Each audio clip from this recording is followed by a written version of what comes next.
Hi, I'm going to talk today a bit about superannuation tax concessions. Now, don't stop the video right there. I know this sounds really boring, but it affects us all, and it has an important impact on the way we tackle the climate emergency. So the Treasury recently did a review called the Retirement Incomes Review, where it looked at superannuation tax concessions, you know, the 15% tax benefit and things like that. And it found that actually this system is not cost effective.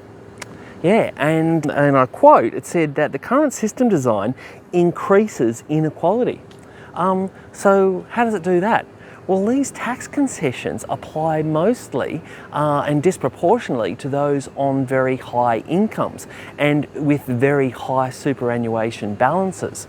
We're talking that means that people on low incomes, people who work part-time or casually, and very often, unfortunately, women earn less than men on average. So all of those tax concessions are mostly going to the very wealthy, and people on lower incomes are benefiting not at all.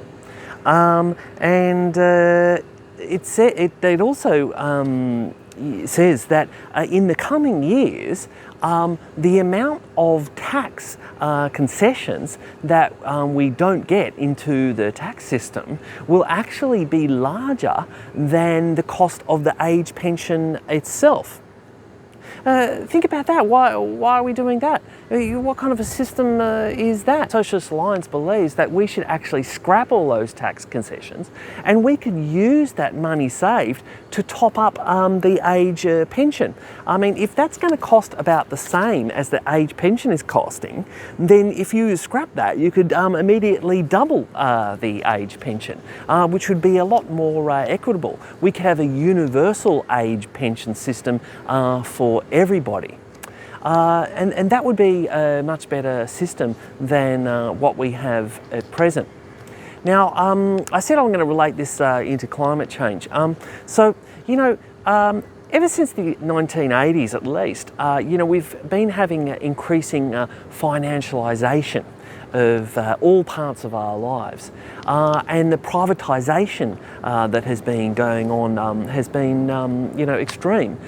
So many things that we, the public, owned, like the Commonwealth Bank, like Telstra, like Qantas, like airports, and more recently, increasingly, we're selling our roads, to massive toll road companies. A lot of these public assets are now become private, and the superannuation funds have bought them all up. Why do they like them? Because they're actually very monopolistic assets. They even admit this. They like the monopolistic characteristics of those. We've gone from a public system with public pensions and using all of those public assets to help pay for that, for the pension system, and we've just transferred them into private investors, and we have to get, and we're all sort of the investors in the share market in that sense.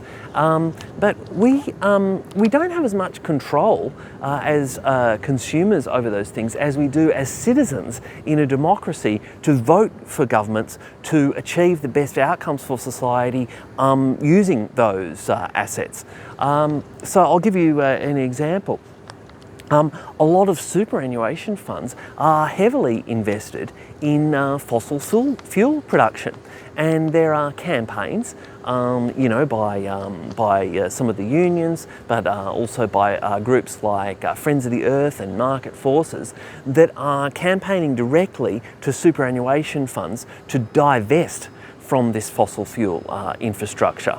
They're reluctant to do that. I mean, these superannuation funds, they don't really care about the sustainability of the entire planet. They're only there to make profit for their shareholders. I can go and I can choose amongst the various options in my super, balanced, high growth, property, cash, sustainable. But if I choose a sustainable, you will notice in most of the cases that you're going to take, about a 2% hit, and in the long run that will have a big effect on your retirement balance. So why should I have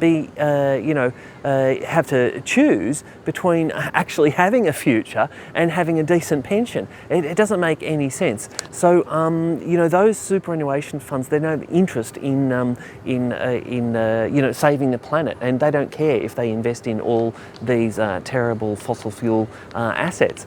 Now, there's been some success in getting them to divest from fossil fuel extraction, but I'm very concerned about car dependency and toll roads, and so many superannuation funds, UniSuper, Australian Super, Industry Super funds, they're all heavily invested in WestConnex and Transurban and the major toll roads. And I contacted them and I said, hey, this is just as bad as investing in a coal mine. And what's their response? Nothing.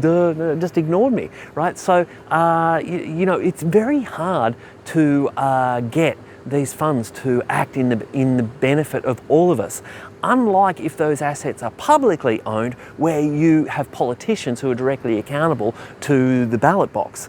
This is a serious problem. So we say scrap superannuation tax concessions and use that to increase the age pension and make it universal for everybody. That would be much better for people's retirement incomes, and it would be much better for the planet.